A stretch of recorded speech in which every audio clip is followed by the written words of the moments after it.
ஒரு கார்த்திகை மாத கருக்கிருட்டு. செங்கல்பட்டிலிருந்து படப்பிடிப்பை முடித்துக்கொண்டு எம்ஜிஆர் அவர்கள் நடுநிசி 12 மணி வாக்கில் காரில் வந்து கொண்டிருக்கிறார். கண் விழித்தவாறே தனது காரில் எம்ஜிஆர் அவர்கள் வந்து கொண்டிருந்த பொழுது வழியில் போலீஸ் உடையில் நின்ற ஒருவரை பார்க்கிறார். எம்ஜிஆர் அவர்களின் கார் அவரை கடந்து செல்கின்ற போது எம்ஜிஆர் அவர்களின் நெஞ்சில் பொறி தட்டுகிறது.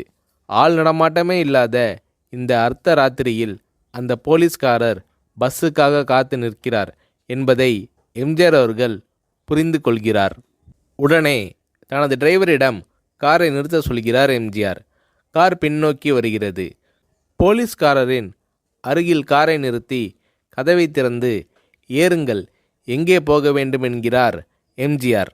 பரவாயில்லை, நான் பஸ்ஸிலே வந்து விடுகிறேன் என்கிறார் அந்த போலீஸ்காரர்.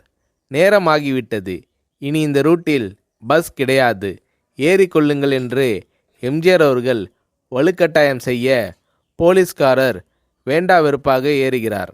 காரின் உள்ளே லைட் போட்டு சாப்பிட்டீங்களா என்று கேட்டுக்கொண்டே தனது சீட்டுக்கு பின்னால் இருந்த பிஸ்கெட் பழங்களை எடுத்து கொடுக்கிறார் எம்ஜிஆர்.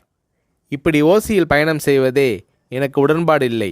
இன்னும் நீங்கள் உண்ண சொல்லி வேறு என்னை இழிவுபடுத்தாதீர்கள் என்று போலீஸ்காரர் மறுக்கிறார். எம்ஜிஆர் அவர்கள் பூரிக்கிறார். இருப்பவனிலிருந்து இல்லாதவன் வரை படித்து பதவியில் இருக்கும் எத்தனையோ பேர் எனக்கு அது வேண்டும் இது வேண்டும் என்று எம்ஜிஆர் அவர்களிடம் வேண்டியதை பெற்று செல்கிறார்கள். ஆனால் சாதாரண பொறுப்பில் இருக்கும் இந்த போலீஸ்காரரின் நேர்மை எம்ஜிஆர் அவர்களை மெய்சிலிர்க்க வைத்துவிட்டது. எம்ஜிஆர் அவர்களின் கார் கத தூரத்தில் வந்து கொண்டிருந்தாலும் காரின் நிறத்தையும் ஒளியையும் மனம் கமலும் ஓடிக்கான் வாசனையையும் வைத்து இது எம்ஜிஆர் அவர்களின் கார் என்றும் கார் சென்ற தடத்தை தொட்டு வணங்குகின்ற அளவுக்கு புகழுடன் திகழ்ந்த நேரம் அது. அரை மணி நேரம் கார் சென்று கொண்டிருக்கிறது. ஆனால் அதுவரை எம்ஜிஆர் அவர்களை பற்றி பெரிதாக போற்றி புகழ்ந்து பேசாமல் அந்த போலீஸ்காரர் வந்ததே புரட்சித் தலைவர் எம்ஜிஆர் அவர்களுக்கு அந்த போலீஸ்காரர் மீது மரியாதையை கூடுதலாக்கியது. நான் தான் எம்ஜிஆர் என்கிறார் எம்ஜிஆர். கேள்விப்பட்டிருக்கிறேன் என்கிறார் அந்த போலீஸ்காரர். பொன்மனச்செம்மல் எம்ஜிஆர் அவர்களின் முகத்தில் கோபம் இல்லை, பதிலுக்கு பொன்முறுவல் மலர்கிறது. என் படங்களை பார்த்து இருக்கிறீர்களா என்று கேட்கிறார் எம்ஜிஆர். நான் சினிமாவே பார்ப்பதில்லை என்கிறார் அந்த போலீஸ்காரர். புரட்சித் தலைவர் எம்ஜிஆர் அவர்கள் இன்னும் பிரமிக்கிறார். இப்போது கார் சத்தத்தை தவிர ஒரே நிசப்தம். போலீஸ்காரர் தனது வீட்டிற்கு 1/2 கிலோமீட்டர் தூரத்திற்கு முன்பே காரை நிறுத்த சொல்லி இங்கேயே இறங்கிக் கொள்கிறேன் என்கிறார். ஏன், நீங்கள் குறிப்பிட்ட அந்த விலாசம் இன்னும் 1/2 கிலோமீட்டர் தூரம் இருக்கிறதே என்கிறார் எம்ஜிஆர். சாதாரண போலீஸ் உத்தியோகத்தில் இருக்கும் நான் காரில் வந்து இறங்கினால் என் வீட்டிற்கு அருகில் உள்ளவர்கள் என்னை தவறாக நினைத்து கொள்வார்கள். இதுவரை இப்படி நான் யார் காரிலும் ஓசியில் வந்து பழக்கமில்லை.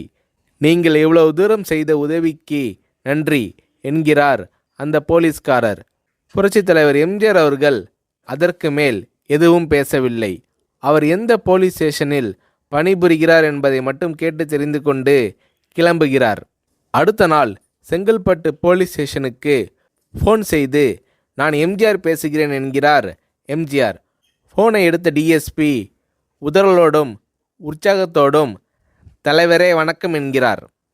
இரவு சந்தித்த போலீஸ்காரரை பற்றி விசாரிக்கிறார் எம்ஜிஆர். அந்த டிஎஸ்பி சொல்கிறார், நீங்கள் குறிப்பிடும் அவர் இன்று விடுப்பில் இருக்கிறார். அவர் கையூட்டு வாங்காதவர், கடமை தவறாதவர், காவல்துறையின் நேர்மைக்கு இவரே இலக்கணம். வெற்றிலை பாக்கு, பீடி, சிகரெட் போன்ற போதை வஸ்துக்கள், நாடகம், சினிமா போன்ற பொழுதுபோக்கு அம்சங்களையெல்லாம் இவர் அறியாதவர். கல்யாண வயதில் உள்ள 3 பெண்களையும் கரை சேர்க்க முடியாமல் கஷ்டத்தில் இருக்கிறார் என்கின்ற விபரம் டிஎஸ்பியால் எம்ஜிஆர் அவர்களுக்கு சொல்லப்படுகிறது.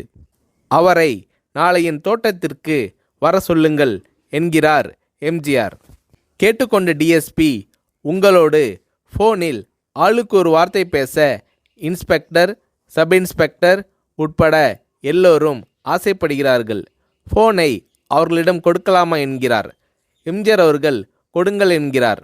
பேசுகிறார். அந்த போலீஸ் ஸ்டேஷனே புண்ணியம் பெற்றதாக மகிழ்ச்சி அடைகிறார்கள் அந்த போலீஸ்காரர்கள். மறுநாள் அந்த போலீஸ்காரர் ராமவரம் தோட்டத்திற்கு அழைத்து வரப்படுகிறார். அவரிடம் பேப்பரில் மடித்த பெரிய பணக்கட்டை கொடுத்து, இதை வைத்து உங்கள் பெண்களின் கல்யாணத்தை நடத்துங்கள் என்கிறார் எம்ஜிஆர். போலீஸ்காரர் மறுக்கிறார். நான் ஏதாவது உங்களிடம் காரியமாற்ற சொல்லி அதற்காக கொடுத்தால் அது தவறு. என்னால் ஆக வேண்டியது உங்களுக்கும், உங்களால் ஆக வேண்டியது எனக்கும் எதுவும் இல்லை. நான் உங்கள் கூட பிறந்த ஒரு சகோதரனாக நினைத்து கொடுக்கிறேன், பெற்றுக்கொள்ளுங்கள் என்று சொன்ன பிறகு கேட்டும் கூட கிள்ளி கொடுக்காத கனவான்கள் வாழும் இந்த உலகில் ரோட்டில் நின்றவனை அழைத்து சென்று அள்ளி கொடுத்த எம்ஜிஆர் அவர்களின் கருணையில் நெகிழ்ந்து போய் பெற்றுக்கொள்கிறார் அந்த போலீஸ்காரர்.